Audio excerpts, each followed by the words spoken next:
कराची का रिहायशी शान तालीम और खेलकूद से कोसों दूर एक वर्कशॉप में मजदूरी करता है।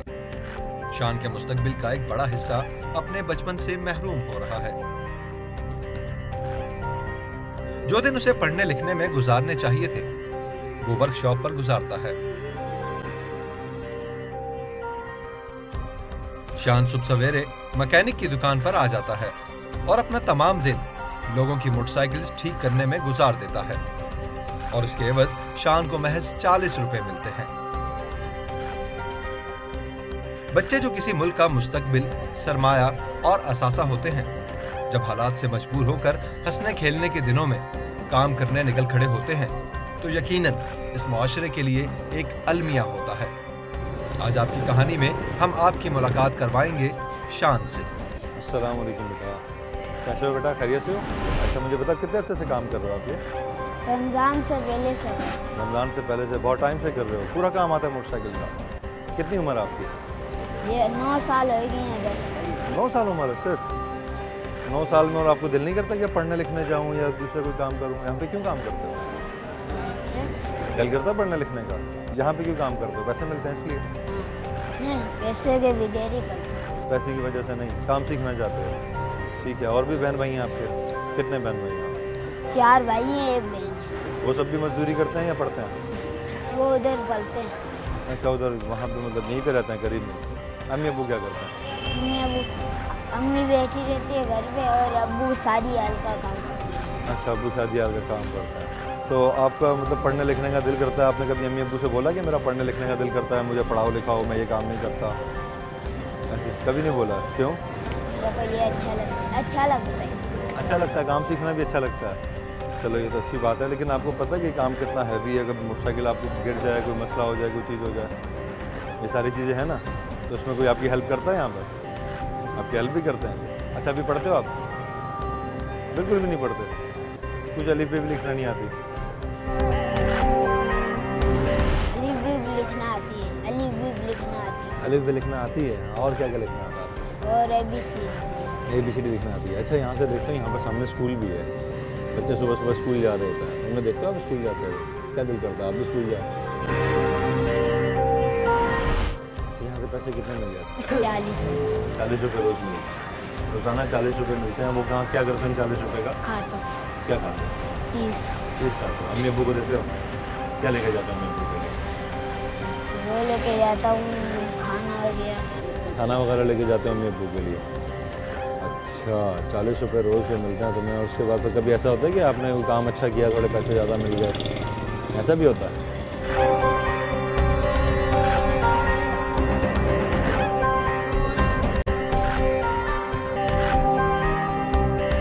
घर कैसा है? इसी पुल के नीचे घर है? पक्का घर तो नहीं बना हुआ ना? अच्छा, मोटरसाइकिलें सारी सही कर लेते हो? सारी मोटरसाइकिलों में काम कर लेते हो? तो मुश्किल नहीं होती इतना वजनी काम में? इतने सारी चीज़ें उठाते हो आप, सारी मुश्किल नहीं होती? अच्छा, क्योंकि ये इतने वजनी होते हैं, ये तो मैं भी उठाऊंगा तो मुझे भी लगता है कि वजन है काफ़ी। मैं उठा लेती हूँ। अच्छा, यहाँ जब फारिग होते हो तो बैठ के अखबार वगैरह कोई चीज़ें पढ़ते हो? नहीं, बैठे रहते हो?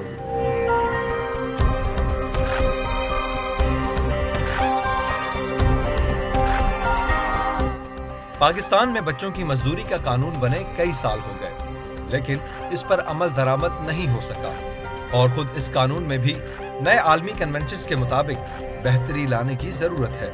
मजदूर बच्चों पर आखिरी सर्वे 1996 में हुआ था, जिसमें बताया गया था कि मुल्क में 33 लाख मजदूर बच्चे हैं, जबकि ये सिर्फ बाकायदा कामकाज की जगहों पर काम करने वालों की तादाद है। मजदूर बच्चों का 80% तो गैर रस्मी शोबे में है, जैसे घरों और खेतों में काम करने वाले बच्चे जिनका कोई सर्वे दस्तयाब नहीं। डेफकॉन इदारे से शफीक साहब हमारे साथ मौजूद हैं, इनसे बात करेंगे, जानेंगे। चलिए ये बताइएगा कि चाइल्ड लेबर बहुत ज़्यादा बढ़ गया हमारे मुल्क में। 1 करोड़ से ज़्यादा की जो बच्चे हैं वो सिर्फ चाइल्ड लेबर कर रहे हैं, सिर्फ हमारे मुल्क में। तो क्या वजूहात हैं? ये चाइल्ड लेबर दिन ब दिन बढ़ता जा रहा है और क्या कवानीन मौजूद हैं इसके लिए? पाकिस्तान के अंदर ECA एम्प्लॉयमेंट चिल्ड्रन एक्ट जो है 1991 मौजूद है और सिंध में अभी इस हवाले से कानून जो है वो बनने वाला है।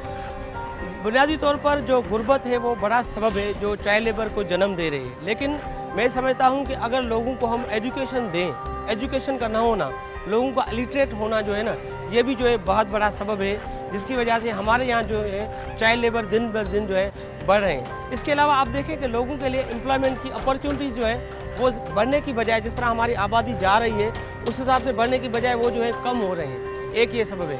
दूसरा यह है यहाँ पर मुख्तलिफ़ किस्म के डिज़ास्टर आते रहते हैं मुख्तलिफ़ औकात में। 2005 में हमने एक डिज़ास्टर देखा, 2010 में देखा, 2011 में देखा, 2000 जो है 12 में गए, 15 में गए, अभी गए। उसकी वजह से भी क्या हो रहा है कि लोगों के कमाने के जो वसाइल हैं वो मौजूद हो रहे हैं, लोग एक जगह से दूसरी जगह पर जा रहे हैं, माइग्रेट कर रहे हैं। ये भी एक बड़ा सबब है। और एक बड़ा सबब जो इसको बहुत कम देखते हैं, जो कोल्ड वार हुई थी उसने भी जो है पाकिस्तान के अंदर चाइल्ड लेबर को बढ़ाने में बड़ा किरदार अदा किया। फिर देखें हमारा मुल्क जो है इस वक्त जंग की हालत में है, हम दहशतगर्दी के खिलाफ लड़ रहे हैं, उसकी वजह से भी जो है लोग डिस्प्लेस हो रहे हैं। डिस्प्लेस होने की वजह से भी जो है लोगों के जो उनके मौजूद वसाइल थे वो उधर से कर जब वो दूसरी जगह पे आ रहे हैं तो पाकिस्तान के अंदर जो है चाइल्ड लेबर बढ़ रहा है, कम नहीं हो रहा।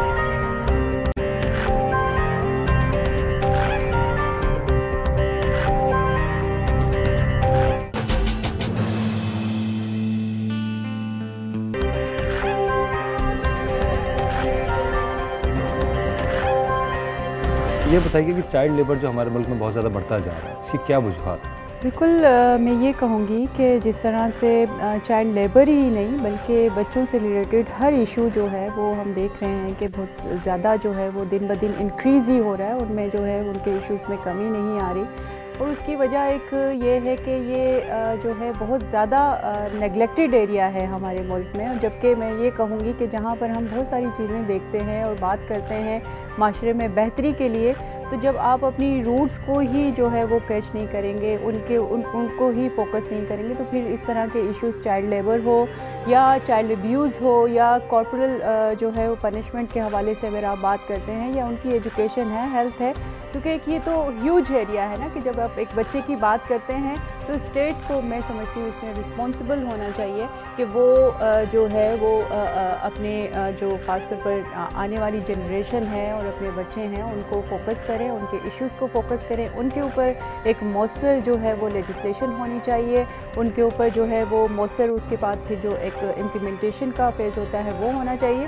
तो ये सारी चीज़ें हैं जो कि बहुत ज़्यादा देखने की ज़रूरत है और उसको फोकस करने की ज़रूरत है। उसको जो है मैं समझती हूँ कि इसमें हमें जो है वो मज़ीद काम करना चाहिए।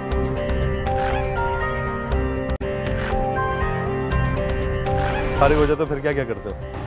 रात को जाता हूँ घर, आगे चलो। रोटी खाता हूँ, रोटी खा के नहाता हूँ, नहा के सो जाता हूँ। गाने वाने सुनते हो? हाँ, कौन से गाने? फिल्म देखता हूँ। कौन सी फिल्म देखते हो? सलमान खान की, शाहरुख खान की, कभी कभी तो ये पाकिस्तान की फिल्में देखता हूँ। बेटा बताओ, आपको पता है आप जहाँ पर रहते हो ये कौन सा मुल्क है? ये कराची।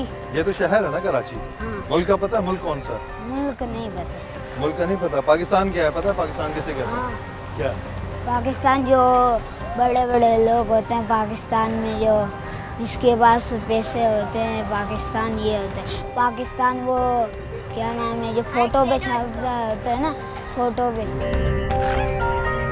पैसों के फोटो पे, वो सारा पाकिस्तान। पैसों की फोटो आपने देखे हैं, उसमें जो तस्वीर होती है वो पाकिस्तान होता है। हाँ, अच्छा, वो उसके अंदर एक और पाकिस्तान उसने बनाया। पाकिस्तान उसने बनाया था? किसने? पैसों के ऊपर जो तस्वीर होती है, पता है उसका नाम क्या है?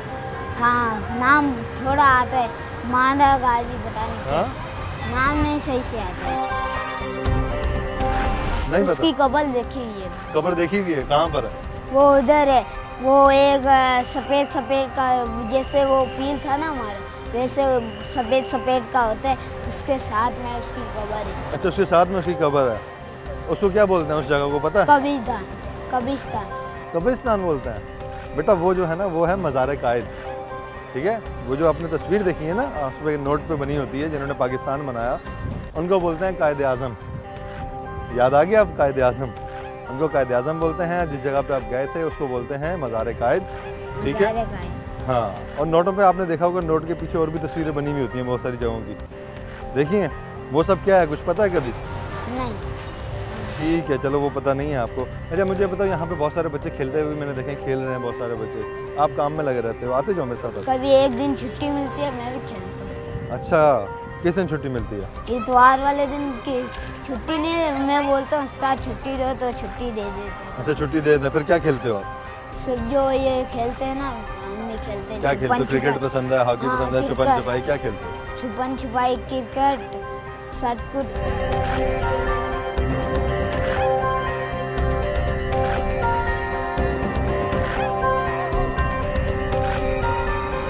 आपने सुनी इस बच्चे की बात कि अलमिया है, ये सोच का मुकाम है, बहुत ही अफसोस का मुकाम है। इसमें इस बच्चे का कोई कसूर नहीं है। बच्चा नहीं जानता कि पाकिस्तान क्या है। ये एक मासूम नन्हा सा बच्चा, शान जिसका नाम है, मोटरसाइकिल मैकेनिक की दुकान पर काम करता है। इसको नहीं पता कि पढ़ना क्या है, लिखना क्या है, खेलना कूदना क्या है, ज़िंदगी क्या है। इसको सिर्फ रोज़ाना सुबह 9 बजे उठना है, इसने एक मैकेनिक की दुकान पर चले जाना है, पूरा दिन वहाँ पर काम सीखना है, लोगों के धक्के खाने हैं, बातें सुननी हैं, डांट खानी है, 30-40 रुपए कमाने हैं, घर पर आना है और उसमें से फिर अपनी ख्वाहिशात पूरी करनी है कि अपनी माँ के लिए कुछ ले जाऊँ, अपने बहन भाइयों के लिए कुछ ले जाऊँ। ये इसकी ज़िंदगी है। ना पढ़ने का इसको कोई हक है, ना कोई दीगर हक जो इसकी ज़िंदगी की ज़रूरियात हैं वो मिली हैं। लेकिन इसके घर की क्या सूरत हाल है वो भी दिखा देंगे आपको। आप जब हम वहाँ पर जाएंगे, आपकी कहानी की टीम वो भी आपको दिखाएगी। लेकिन अफसोस का मुकाम, बार बार ये कह रहा हूँ कि अफसोस का मुकाम है हमारे हुक्मरानों के लिए, जो बड़ी बड़ी असेंबलीज़ में बैठते हैं, बड़ी बड़ी गाड़ियाँ उनके पास हैं, उनके एसीज़ उन असेंबलीज़ के अगर थोड़े से ख़राब हो जाए तो उन्हें परेशानी हो जाती है। उनके घरों के अंदर VIP माहौल होते हैं, उनके बच्चे आला स्कूलों में पढ़ें, उनके बच्चों के लिए मेडिकल की सहूलियात आला, उनके बच्चों के लिए पानी फ़िल्टर का आएगा, उनके बच्चों के लिए मिनरल वाटर्स होंगे। लेकिन ये बच्चा ना बुनियादी सहूलियात इसके पास मौजूद नहीं, पीने का पानी नहीं, खाने की सहूलियात मैसर नहीं। अगर बीमार हो जाए तो कुछ पता नहीं कि इसका इलाज कैसे होगा। और तालीम का तो आपके सामने ही है कि बच्चा तालीम के लिए उसका अपना ही दिमाग नहीं जाएगा जब तक कि हुकूमत की तरफ से जो आइन बना दिया गया उसमें कानून मौजूद है कि ये करना है, ये लिखना है, ये पढ़ना है और हुकूमत ने ये बच्चों को फराहम करना है, वो नहीं मिल रहा। तो उसका जिम्मेदार कौन है? हम और आप सब इसके जिम्मेदार हैं।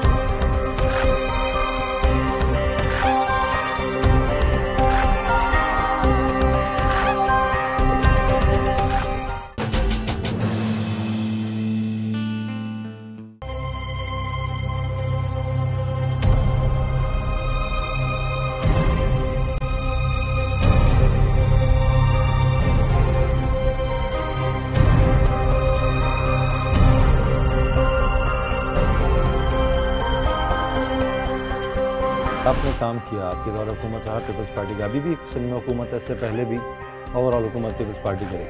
कहा यह जाता है कि काम हमारे पाइपलाइन में है, कर भी रहे हैं, चेंजिंग भी आ रही है, लेकिन इसकी क्या वजह है कि दिन ब दिन रेशो जो है इसका चाइल्ड लेबर का और गुर्बत का बढ़ता ही जा रहा है। तमाम तर काम हो रहे हैं लेकिन फिर भी रेशो बढ़ता जा रहा है। इसकी क्या वजह है? मैं ये कहूँगी कि उसमें एक तो जो है वो मुआशी हालात लोगों को उसमें हम जो है काउंट कर सकते हैं। और जिस तरह से ख़ास तौर पर मैंने अभी कहा कि पेरेंट्स की जो है, वालिदैन की जो है वो अवेयरनेस नहीं है कि उनको क्या समटाइम्स असम्बलीज़ में जो है वो लेजिस्लेशंस हो जाती हैं और जब हम इम्प्लीमेंटेशन की बात, क्योंकि पहला स्टेप आपका हो गया लेकिन उसके बाद जो सबसे अहम जो स्टेप है आपका वो इम्प्लीमेंटेशन का। और इम्प्लीमेंटेशन उसी सूरत में है कि आप जो है अवेयरनेस के ज़रिए अगर कोई इशू है उसको रेज़ करने की ज़रूरत है, या जो है आपकी ब्यूरोक्रेसी लेवल पे, ऑफिस लेवल पे अगर उसको देखने की ज़रूरत है। तो ये सारा जो है एक जब ख़ास तौर पर किसी के पास भी ये ज़िम्मेदारी हो तो फिर उन चीज़ों को एड्रेस करना चाहिए। और इसको आई थिंक मैं समझती हूँ जो हमारे सिटिंग मिनिस्टर्स हैं वो इसको ज़रूर देख रहे होंगे और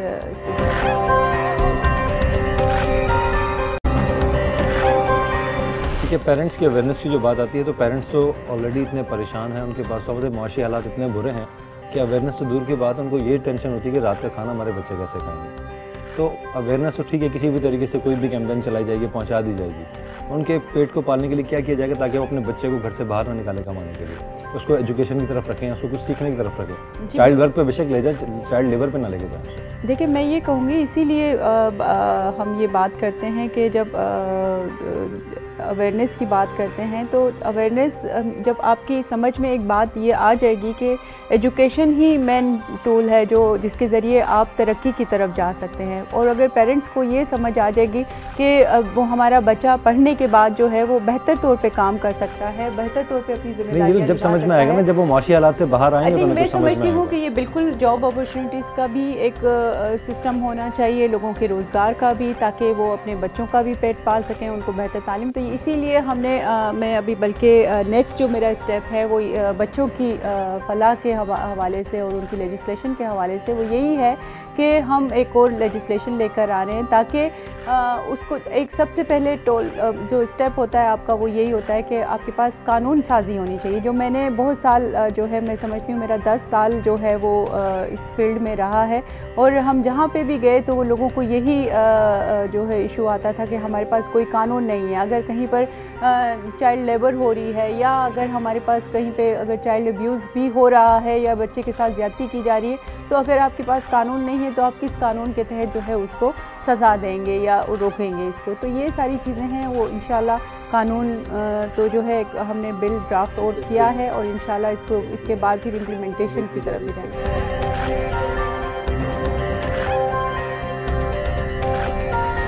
दोस्त हैं आपके सारे?